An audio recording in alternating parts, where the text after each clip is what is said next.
Welcome to Chisholm Trail 61. Today we're going to be doing a favorite dish around the South. We're going to be doing a Southern chicken fried steak. I'm going to show you how I do that coming up right now. Okay, we got our ingredients here. What we got in the bowl here, we got 1 egg. We're just going to sort of beat it, whisk it around. We got a half cup of buttermilk. We're going to pour a half cup of buttermilk in. Now you can add, you can use whole milk. If you use whole milk though and you want to get that buttermilk flavor, you can add just a little bit of white vinegar, or you can add just a little bit of lemon juice and let it set for a minute, and that'll give you that sort of sour, give you that soured buttermilk flavor. So we got that mixed together there. We're going to set that over there, and we got 1 cup of self-rising flour. You want to use self-rising flour for this. If you don't have self-rising flour and all you got is all-purpose, just add you about a teaspoon of baking powder in it. Here we have 3/4 teaspoon of black pepper, 3/4 teaspoon of salt. We have 1 teaspoon of garlic powder and 2 teaspoons of onion powder. And we're just going to mix them into our pepper here. Mix them into our flour. We're just going to take a fork, sort of stir that around in there, get it mixed up good.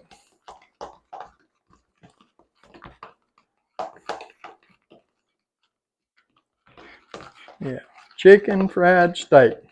My grandson asked me, said, why are we using not using chicken? Where's the chicken? Well, it's not made with chicken. Chicken fried steak, not made with chicken. Everybody knows that. Everybody in the South does anyway. I guess it's that way everywhere. What I got here, I got about 4 pieces of cube steak.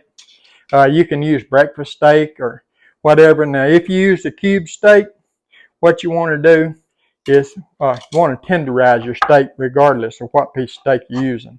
But if you're using the cube steak, a meat tenderizer has the little rivets on one side, and it has a flat side. If you're using the cube steak, you want to use the flat side, and you just want to sort of beat it down. Take out your frustration on the steak.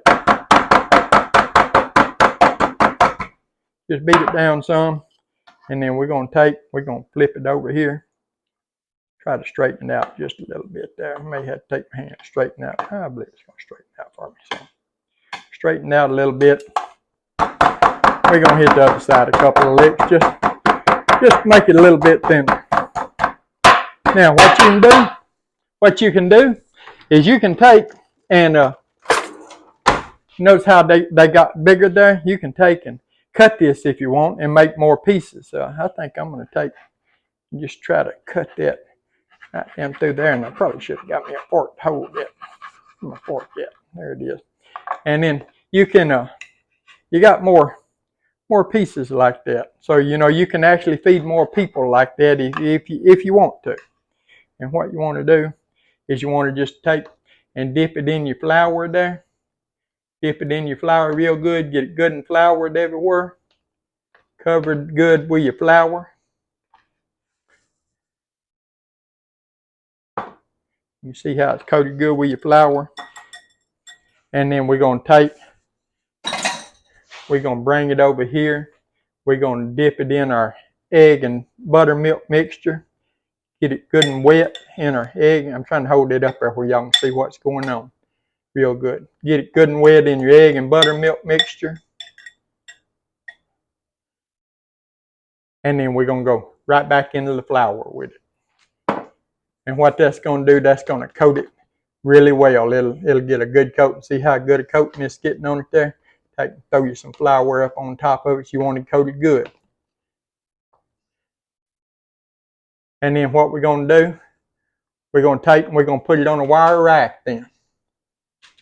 We put it on a wire rack and we're going to let it sit on that wire rack for about 15 minutes before we cook it. Now, because what that'll do, that'll let that coating adhere to it where it don't all come off in your skillet.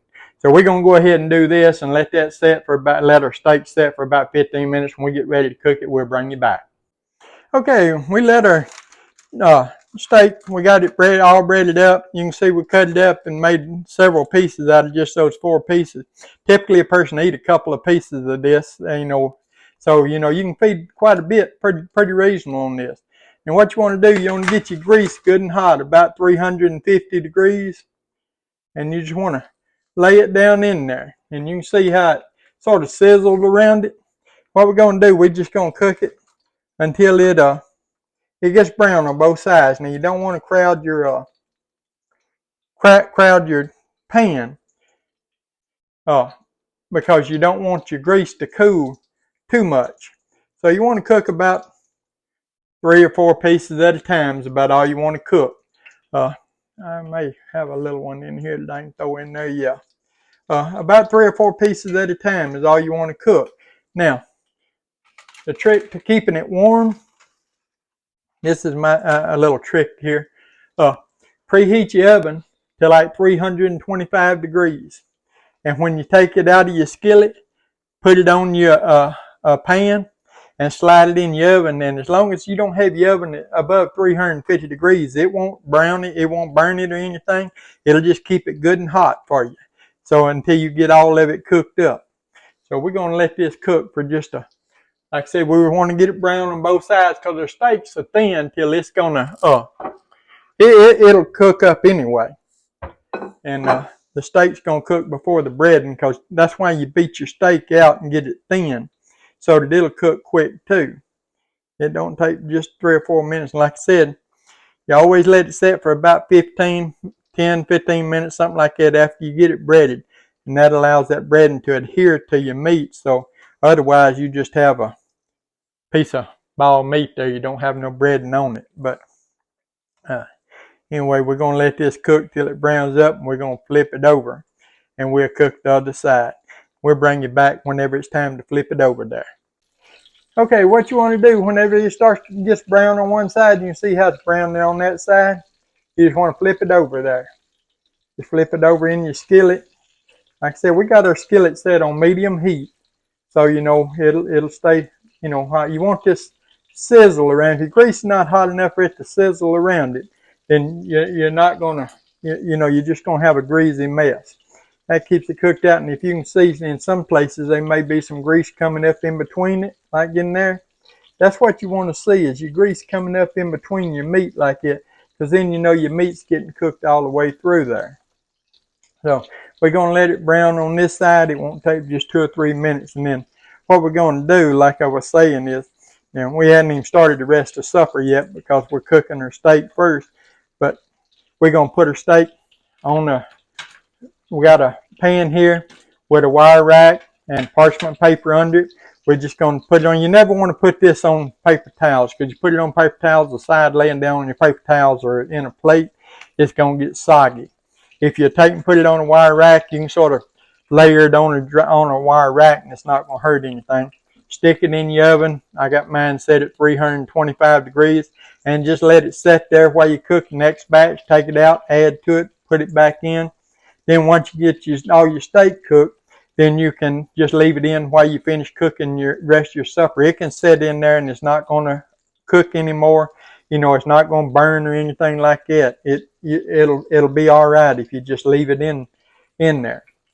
We just want that to brown some. We're going to let it brown a little bit more. But you can see what I was talking about, the breading adhering to the meat. If you don't let your meat set for 10 or 15 minutes once you bread it, then it's not gonna stick like that. What's gonna happen is you're gonna put your meat in there, you're gonna cook it, and you're gonna flip it over, and your breading's gonna stay in your skillet. And you're gonna flip it over, and you ain't gonna have nothing but just a ball piece of meat. Not gonna be any breading left on it.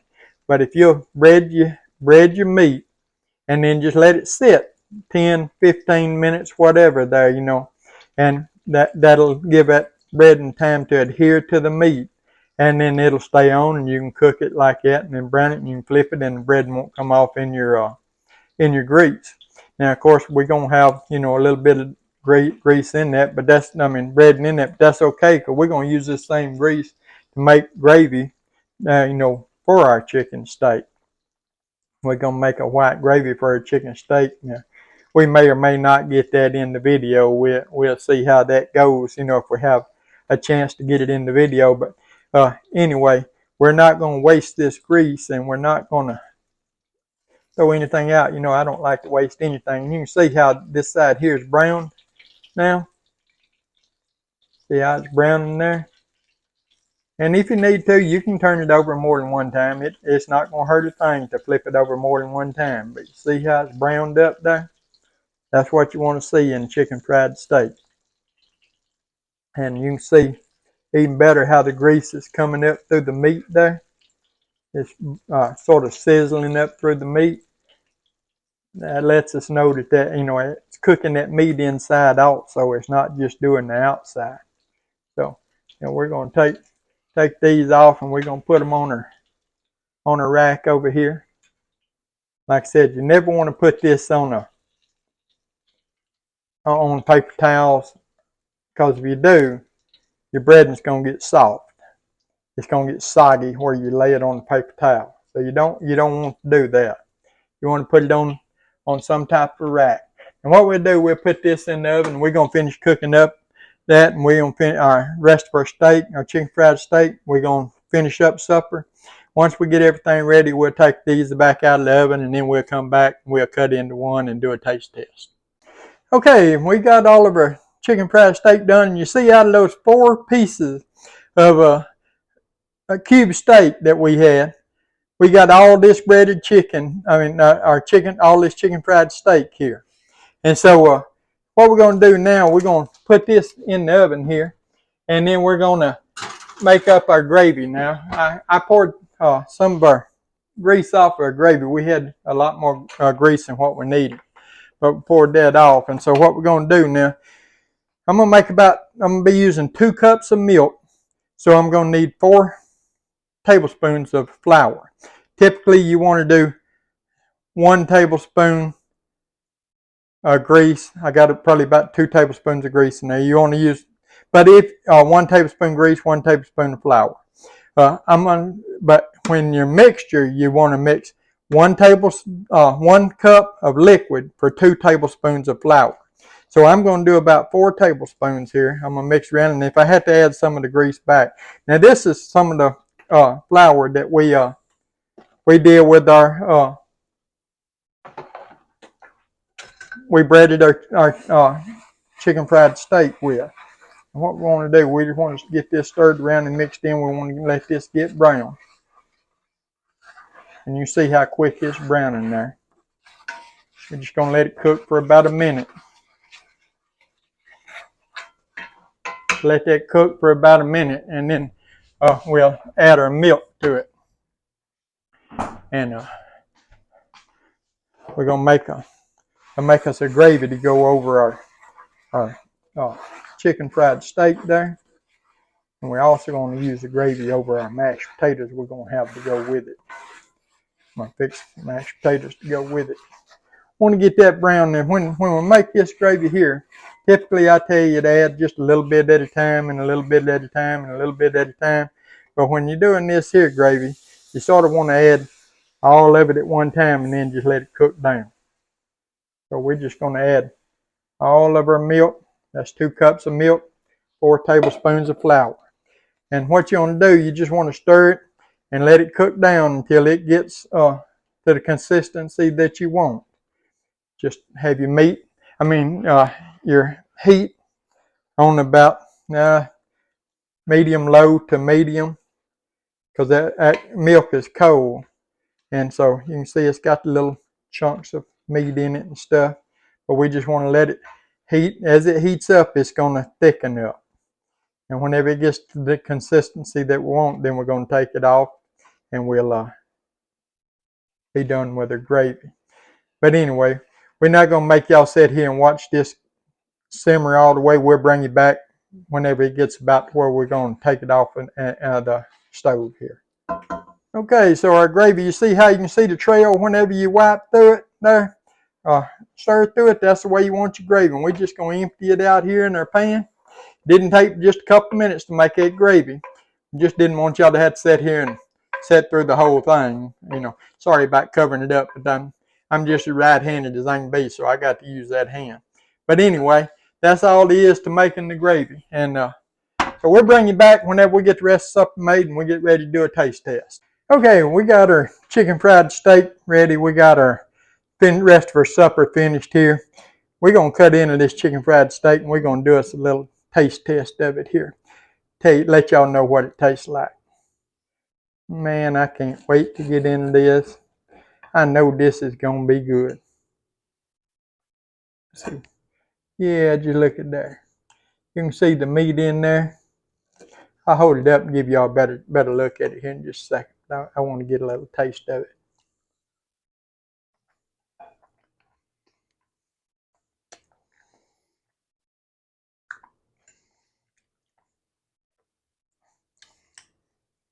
Man, I don't want to torture y'all. We're going to have to hurry up and wrap this up so I can eat this, or I'm going to have to eat this in front of y'all. That is some more good. I just want to hold it up here and show y'all here. You can see the meat in there, how it's done all the way through. And then the bread and all the way around it. I don't know how good you can see that. I'm trying to hold it where y'all can see it real good. But it is crisp on the outside, really, really tender on the inside. By putting it in the oven, leaving it in the oven like it not only keeps it warm, but it also tenderizes that meat real good too. It makes your steak inside there real tender. You know, it just leaving it in there like that while you finish the rest of your supper or finish cooking the rest of your chicken fried steak. I mean, just really tenderizes that steak on down and makes it just almost melt in your mouth. Y'all can give this recipe a try. I think y'all won't be disappointed. I believe y'all like it. If you would, give the video a thumbs up. Like, share, comment, subscribe to our channel. We appreciate all of you that do. We appreciate all of you that take the time out of your day to watch our videos. Southern chicken fried steak. We'll see you on the next one.